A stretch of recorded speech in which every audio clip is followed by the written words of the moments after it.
नमस्कार, आप देख रहे हैं एसटीवी न्यूज। मैं हूं रणधीर कुमार। उत्तर बिहार की प्रमुख खबरों की शुरुआत में डालते हैं आज की सुर्खियों पर एक नजर।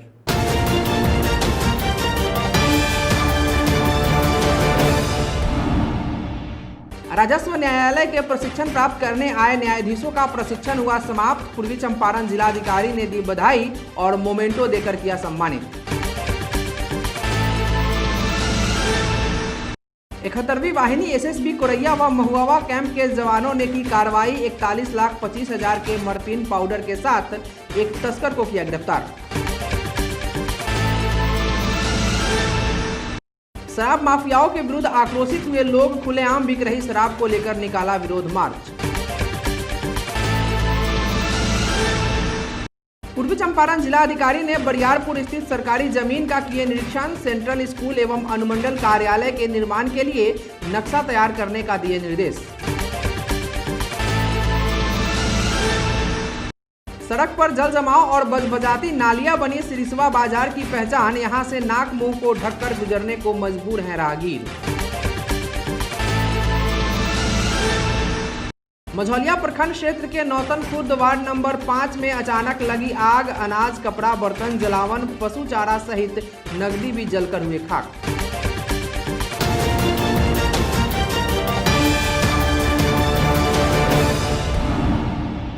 राजस्व न्यायालय का प्रशिक्षण प्राप्त करने आए न्यायाधीशों का प्रशिक्षण समाप्त हो गया है। आज पूर्वी चंपारण जिलाधिकारी शीर्षत कपिल अशोक ने अपने कार्यालय कक्ष में प्रशिक्षण समाप्ति पर उन्हें भविष्य की शुभकामनाएं देते हुए उन्हें बधाई दी और मोमेंटो देकर उन्हें सम्मानित किया। 71वीं वाहिनी एसएसबी कोरैया व महुआ कैंप के जवानों ने मंगलवार को गुप्त सूचना के आधार पर छौड़ादानो नहर के निकट संयुक्त कार्रवाई कर 41,25,000 के मॉर्फिन पाउडर के साथ एक तस्कर को गिरफ्तार कर लिया। कोरैया कैंप के निरीक्षक उपेंद्र कुमार मिश्रा ने पकड़े गए तस्कर की पहचान शिवहर जिला के श्यामपुर भटहा थाना क्षेत्र के भोदहा निवासी रमेश चतुर्वेदी के रूप में की है। उन्होंने बताया कि सूचना मिली थी कि मादक पदार्थ मॉर्फिन लेकर इस रास्ते जाने वाले हैं, जिसके बाद जवानों ने उक्त स्थान पर नजर जमाए हुए थे। जैसे ही तस्कर मॉर्फिन लेकर सवारी गाड़ी में बैठने जा रहा था, तभी जवानों ने उसे पकड़ लिया। तलाशी के दौरान प्लास्टिक के थैले में रखा 165 ग्राम मॉर्फिन बरामद किया गया। पूछताछ में तस्कर ने बताया कि उसे ये मॉर्फिन मोहम्मद जमीर नामक युवक ने दिया था, जिसे मुजफ्फरपुर में बाजार समिति बस स्टैंड के निकट बाबाजी राय को देना था। तस्कर ने कैरियर के रूप में काम करने की बात स्वीकार कर ली है। जब्त मॉर्फिन, मोबाइल व नगद 3100 रुपए के साथ पकड़े गए तस्कर को छौड़ादानो पुलिस को सौंप दिया गया है। 5 अप्रैल 2016 से लागू बिहार में शराबबंदी कानून के आज 4 साल 5 महीने से अधिक का समय बीत चुका है। बावजूद इस दिशा में पुलिस के द्वारा कारोबारियों के विरुद्ध लगातार धरपकड़ व गिरफ्तारी अभियान चलाए जाने के बावजूद भी इस धंधे को चोरी छुपे चलाने वाले कारोबारियों के हौसले आज भी बुलंद हैं, जिससे परेशान सारण जिले के अवतार नगर थाना क्षेत्र के मुरौतपुर गांव के लोगों का गुस्सा एकाएक भड़क उठा। शराब माफियाओं के विरुद्ध सैकड़ों की संख्या में लोग व बच्चे आज सुबह सड़क पर उतर आए व गांव में खुलेआम बिक रही शराब को लेकर विरोध मार्च निकाला, जिसके दौरान गांव में शराब की बिक्री बंद करो आदि स्लोगन लिखी पटिया हाथों में थामे लोग सरकार के विरुद्ध नारेबाजी करते हुए जमकर अपने आक्रोश का इजहार किया। लोगों ने बताया कि गांव में कुछ लोगों के द्वारा खुलेआम शराब की बिक्री की जाती है, जिसके कारण नशेड़ियों व असामाजिक तत्वों का जमावड़ा बढ़ गया है। लिहाजा गांव की महिलाएं व युवतियों का अब घरों से भी निकलना मुश्किल हो गया है। लोगों के मुताबिक नशेड़ियों के द्वारा अक्सर महिलाओं व युवतियों पर फप्तियां कसी जाती है, जिसे लेकर गांव का माहौल खराब होता जा रहा है। वहीं आक्रोशित ग्रामीणों ने बताया कि यदि पुलिस इस पर तत्काल रोक लगाने में विफल साबित होती है तो हम इसे लेकर व्यापक रूप से आंदोलन चलाएंगे। ग्राम पंचायत मुरौतपुर पचपटिया हम लोग दारू पर चर्चा पहले नहीं कर चुके थे, ठीक है। हम लोग का कोचिंग का उद्घाटन किए, हम लोग बच्चों का सब शिक्षक देने का अपना निःशुल्क दिए और फ्री सेवा हम लोग सारे अपने गांव के बच्चों को पढ़ाने का हम लोग अपने में राय विचार किए और दारू के प्रति हम लोग का कोई शिकायत नहीं था, ठीक है। लेकिन हम लोग जब बच्चे को शिक्षा देने के स्टार्ट किए, शुरुआत किए, तो हमारे जो भी दूर दूर से बुजुर्ग लोग आते हैं पीने के लिए, वो पीकर एक दिन ड्रामा कर दिए हमारे कोचिंग के पीछे, ठीक है। और उसी दिन से हम लोग का कुछ अपने में राय विचार किए, हम लोग अपने जितने भी पढ़ाते हैं पूरे समाज, और इस दारू के प्रति हम लोग अपना चर्चा किया और दारू को बंद कराने के लिए हम लोग एकजुट किया और पूर्वी चंपारण जिलाधिकारी शीर्षत कपिल अशोक ने बरियारपुर स्थित सरकारी जमीन का निरीक्षण किए हैं। जिलाधिकारी ने सेंट्रल स्कूल के निर्माण के लिए एवं अनुमंडल कार्यालय के निर्माण के लिए नक्शा तैयार करने का निर्देश अपर समाहर्ता DCLR और अंचलाधिकारी को दिए हैं। यह जमीन NH किनारे अवस्थित है। अगली खबर की ओर रुख करते हैं। चटिया जलकर में रैयत और मछुआरा सदस्य के बीच मछली मारने को लेकर आपसी विवाद 1997 से चला आ रहा था, जिसको लेकर अरेराज प्रखंड मत्स्यजीवी सहयोग समिति लिमिटेड के मंत्री पिंकी देवी के द्वारा आवेदन पत्र जिला मत्स्य पदाधिकारी सह मुख्य कार्यपालक अधिकारी और मलाही थाना अध्यक्ष राजेश कुमार को मत्स्य शिकारी माही में सुरक्षा प्रदान करने के लिए दिया गया था। बता दें कि अरेराज प्रखंड में अवस्थित सरकारी जलकर चटिया नदी जिला मत्स्य कार्यालय को स्थानांतरित है। मछली पानी के संबंध में बंदोबस्ती कर अरेराज प्रखंड मत्स्यजीवी सहयोग समिति लिमिटेड को दी गई है। नदी में पानी बढ़ने के कारण अपनी धारा प्रवाह के दौरान कटाव कर नदी अपने धारा को बदलती रहती है, जिस कारण नदी खास खाता खेसरा में नहीं रहती और वह रैयती जमीन या किसी किस्म के जमीन में अपने बहाव के दौरान कुल, डबरा, भांगर, सोता इत्यादि मछलियों के रहने के लिए स्थान बना लेती है। इसी मछली मारने को लेकर 1997 से विवाद चल रहा था, जिससे संबंधित वाद माननीय उच्च न्यायालय में CV केस नंबर 874/1966 में यह आदेश दिया है कि जमींदारों के वैसे जलाधिक्षित क्षेत्रों की शिकारमाही का अधिकार नहीं होगा, शिकारमाही का अधिकार मछुआरों को ही होगा। यह निर्णय सरकार द्वारा पूर्व में निर्गत सभी परिपत्रों एवं माननीय उच्च न्यायालय के आदेशों के अवलोकन एवं समीक्षा प्रांत लिया गया निर्णय है। लंबे अरसे से चल रहे विवाद को मलाही थाना प्रभारी राजेश कुमार ने दोनों पक्षों को बैठाकर विवाद को खत्म कर दिया है, जिसको लेकर प्रखंड मत्स्यजीवी सहयोग समिति लिमिटेड के सभी मछुआरों सदस्यों ने मलाही थाना प्रभारी का दिल से आभार व्यक्त किया है। जो 1997 से चटिया जलकर में रैयत और मछुआ सदस्यों का हमेशा विवाद उत्पन्न आता था। इस साल भी विवाद था, लेकिन अरेराज प्रखंड मत्स्यजीवी सहयोग समिति लिमिटेड के मंत्री श्रीमती पिंकी देवी के आवेदन के 12/9/2020 के आलोक में श्री जिला मत्स्य पदाधिकारी के पत्रांक 2075 दिनांक 16/9/2020 को थाना अध्यक्ष मलाही को सुरक्षा हेतु लिखा गया। एक एक बिंदु का अवलोकन कर श्री थाना अध्यक्ष राजेश कुमार जी मछुआ और रैयतों के बीच विवाद का समापन किए। इसे मछुआ सदस्यगण में भारी उत्साह है। सभी मछुआरा श्री राजेश कुमार जी को हार्दिक आभार व्यक्त करते हैं। पश्चिमी चंपारण जिले का ऐतिहासिक बाजार सिरिसवा, जो मझौलिया से लगभग 10 किलोमीटर दूर है, जो अनाज की खरीद बिक्री के लिए प्रसिद्ध था, परंतु पिछले कुछ वर्षों से सड़क पर जल जमाव और बजबजाती नालियां सिरिसवा बाजार की पहचान बन गई है। हल्की सी बारिश में भी तेलिया पट्टी, वर्तमान मुखिया के घर की तरफ जाने वाली सड़क, प्राथमिक विद्यालय के तरफ जाने वाली सड़क तथा बाजार के इर्द गिर्द जल जमाव होने से झील जैसा नज़ारा देखने को मिलता है। बताया जाता है कि इन क्षेत्रों में तपती धूप में भी जल जमाव रहता है। यहाँ नालियों की स्थिति तो और भी दयनीय है। दुर्गंध युक्त बजबजाती नालियाँ सिरिसवा बाजार को कलंकित करने में भी पीछे नहीं है। दूसरी तरफ टूटी फूटी सड़कों पर जल जमाव होने से वाहनों के आने जाने में कठिनाइयां तो होती ही हैं, पैदल चलना भी कष्टदायक होता है। लोग बताते हैं कि एक ज़माना था जब यह बाजार अनाज बिक्री के लिए प्रसिद्ध था, लेकिन स्थानीय लोगों की माने तो इन दिनों प्रशासन की उदासीनता और जनप्रतिनिधियों की लापरवाही से बजबजाती नालियां और जल जमाव इसकी पहचान बन चुकी है। यहाँ से गुजरने वाले नाक मुंह को ढककर गुजरते हैं। मुखिया सोहन शाह ने बताया कि नालियों की सफाई कराई जाती है तथा सड़क पर हुए जल जमाव से बचने का प्रयास किया जाता है, लेकिन लोग दोनों किनारों को भरकर ऊंचा कर देते हैं, जिससे सड़क पर जल जमाव हो जाता है। मझौलिया प्रखंड क्षेत्र के पंचायत नौतन खुर्द के वार्ड नंबर 5 में बीती रात्रि अचानक लगी आग से अमेरिका यादव का झोपड़ी नुमा घर पूरी तरह जल गया। इस आगलगी में अनाज, कपड़ा, बर्तन, जलावन, पशु चारा सहित नकदी भी आग की भेंट चढ़ गई, जिसमें पीड़ित का बैंक पासबुक, आधार कार्ड सहित आवश्यक कागजात भी जल गए। ग्रामीणों ने बताया कि इस आगलगी में पशु भी आंशिक रूप से जले हुए हैं। लोगों का कहना है कि आग की लपटें इतनी तेज थी कि आसपास के घर भी इसके कहर से नहीं बचते, लेकिन लोगों की तत्परता ने भीषण अग्निकांड की घटना से बचा लिया। मुखिया सुरेंद्र पाल ने घटनास्थल पहुंचकर पीड़ित परिवार को साहस और हिम्मत दिया तथा अंचलाधिकारी को सूचित किए। सीओ सूरजकांत ने बताया कि आगलगी की घटना की जांच कराकर पीड़ित को सरकारी सहायता उपलब्ध करा दी जाएगी।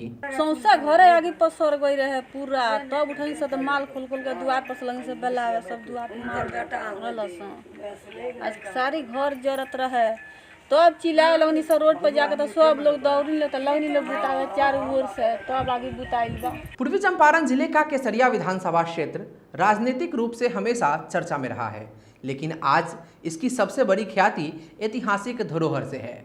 विश्व के सबसे ऊंचे बौद्ध स्तूप ने इसकी अंतर्राष्ट्रीय पहचान बनाई है। साथ ही इसने राजनीति के कई रंग भी देखे हैं। ऐसे में अब जबकि विधानसभा चुनाव की रणवेरी बजने वाली है, यहाँ भी राजनीतिक गतिविधियां तेज हो गई हैं। एक समय था जब केसरिया विधानसभा क्षेत्र को सीपीआई का गढ़ माना जाता था। 1962 से 1980 तक इस क्षेत्र पर सीपीआई का कब्जा रहा। पीताम्बर सिंह इस क्षेत्र से 4 बार विधायक रहे। फिर 1990 से 2000 तक सीपीआई के यमुना यादव ने दोबारा इस क्षेत्र पर मजबूत कब्जा बरकरार रखा। देखिए, ये तो समय का तकाजा है, समझ गए। और रियल में 1953 से लेकर के और लगभग 2015 तक हम लगातार संघर्ष में रहे हैं यहाँ। जबकि 1957 में हम सेकंड किए, 1962 में हम जीते, 69 में हम जीते, फिर 72 में जीते, 77 में जीते और 80 से लेकर के 90 तक हमारा प्रतिनिधित्व नहीं रहा हमारे पार्टी का। फिर 90 से लेकर 2000 तक हमारे पार्टी का प्रतिनिधित्व रहा, जो यमुना यादव के रूप में हुई। समय क्या कुछ तकाजा है। अभी आपको बैकवर्ड फॉरवर्ड हो गया, हिंदू मुसलमान हो गई, तो हिंदू मुसलमान और बैकवर्ड फॉरवर्ड, हरिजन ब्राह्मण ये कर करके समाज में बंटवारा हो गई। और इसी बंटवारा के चलते हमारी कम्युनिस्ट पार्टी थोड़ी सी कमज़ोर हो गई। इसलिए हम लोग ओरिजिनल भारतीय हैं। अपने देश, अपने राष्ट्र के विकास के बारे में, अपने दबे कुचले समाज के बारे में, अपने इलाके के बारे में हम लोग सोचते हैं। और अभी जो है देश के नागरिक बैकवर्ड फॉरवर्ड हिंदू मुसलमान में बटी हुई है, यह कुछ कारण है। हमारे केसरिया विधानसभा क्षेत्र में बाढ़ की समस्या बहुत पुरानी है। हमारे स्वर्गीय साथी कॉमरेड पीताम्बर सिंह के ज़माने में जो बाढ़ से निजात दिलाने के लिए जो स्कीमें तैयार की थी, जो उन्होंने मेहनत किया था और जो अधूरा काम रह गया वो आज तक किसी ने पूरा नहीं किया। इसके लिए हम लोग काफ़ी परेशान हैं। और उसके बाद कोई प्रतिनिधित्व किया, लेकिन उसके बारे में ज़रा भी उसके तरफ उधर उसका ध्यान नहीं किया, जिसकी वजह से आज हम केसरिया के 10 पंचायत के लगभग लोग हर साल परेशान होते हैं बाढ़ से। और बुद्ध स्तूप हमारे विधायक हुआ करते थे यमुना यादव जी, वो 88 तक जो 80 से 90 से 98 तक जो 90 को जीते हुए 90 में, और उसके बाद उन्होंने जो काम अपने रिजीम में कराया था खुदाई का काम, उनके चले जाने, उनके हार जाने के बाद जो भी विधायक हुए आज तक उसका तरफ किसी का ध्यान नहीं किया, जिसकी वजह से वो ऐसे ही पड़ा हुआ है। लेकिन वर्ष 2000 के बाद परिस्थितियां बदली। 2000 के विधानसभा चुनाव में समता पार्टी के मोहम्मद अबैदुल्लाह चुनाव जीते। फिर 2005 के फरवरी माह में हुए चुनाव में भी मोहम्मद अबैदुल्लाह ने दोबारा बाजी मार ली। सरकार गठन नहीं होने की स्थिति में वर्ष 2005 में अक्टूबर में हुए दोबारा चुनाव में राजद के राजेश कुमार रोशन उर्फ बबलू देव ने इस सीट पर कब्जा जमा लिया। वहीं 2010 में हुए चुनाव में भाजपा के सचिंद्र प्रसाद सिंह चुनाव जीत गए, जबकि 2015 में हुए चुनाव में राजद के डॉक्टर राजेश कुमार चुनाव जीते हैं। हालांकि शुरुआती दौर में 1952 से 1957 तक कांग्रेस की प्रभावती गुप्ता ने यहां का प्रतिनिधित्व किया। वे बाद में बिहार सरकार में मंत्री एवं मोतिहारी की सांसद भी बनी, जबकि कम्युनिस्ट पार्टी को शिकस्त देकर 1980 से 1990 तक कांग्रेस के राय हरिशंकर शर्मा चुनाव जीतते रहे। वर्ष 2010 के नए परिसीमन के पहले केसरिया कल्याणपुर प्रखंडों को मिलाकर केसरिया विधानसभा क्षेत्र था, लेकिन 2010 में जब परिसीमन हुआ तो केसरिया से कल्याणपुर को हटाकर अलग विधानसभा बना दिया गया। अब केसरिया के 17 पंचायत, एक नगर पंचायत, संग्रामपुर की 11 पंचायत एवं कल्याणपुर की 6 पंचायतों को मिलाकर केसरिया विधानसभा क्षेत्र बना है। इस विधानसभा क्षेत्र के किसानों को जल जमाव एवं बाढ़ से जूझना पड़ता है।